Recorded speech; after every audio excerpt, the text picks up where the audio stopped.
Hello, my name is Alice O'Keefe. I'm the books editor of the Bookseller, and I'm here to talk to you about the shortlistees for Fiction Book of the Year. So first up we have Transcription from Kate Atkinson, which is set during the Second World War, and we follow 18-year-old Juliet, who is recruited into MI5. Now, this is a novel about ambivalence, ambiguity and the slippery nature of the truth. Kate Atkinson is obviously a huge name, well known to lots and lots of readers.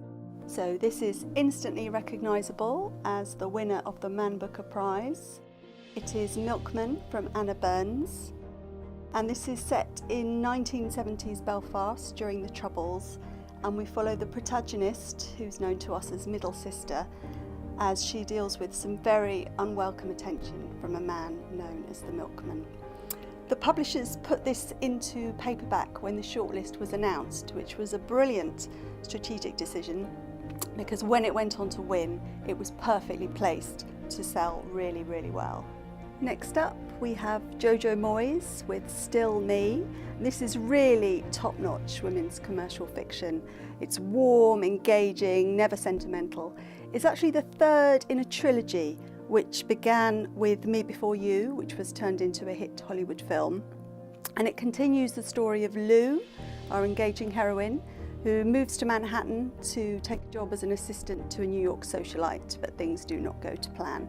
It can be sometimes difficult to keep up the momentum with the third in a trilogy, but this is terrific. So we now move on to Normal People by Sally Rooney. This is the second novel from this Irish writer who showed such promise with her debut, Conversations with Friends, and this more than delivers on that promise. It's a fresh, contemporary love story. I actually bought this book for quite a few people as a Christmas present, and every time I went into a bookshop, the person behind the till started raving about the book, so it really, really caught a mood. Next up, we have Tombland by C.J. Sansom. This is the latest in the Matthew Shardlake series, set in Tudor England. Here, Shardlake is investigating a murder when he gets involved in the Peasant Rebellion of 1549, led by Robert Kett. And this image on the front of the book is Robert Kett, really beautiful. And if I turn it that way, you can see what a considerable, hefty tome it is. But it sold hugely well in hardback. He has very dedicated fans. And I'm just going to show you the beautiful end papers, because who doesn't love an end paper with a map?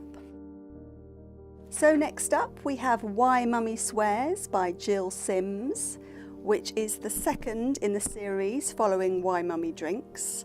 The author originally had an online blog, but the path from successful online blogger to best-selling novelist isn't a straightforward one.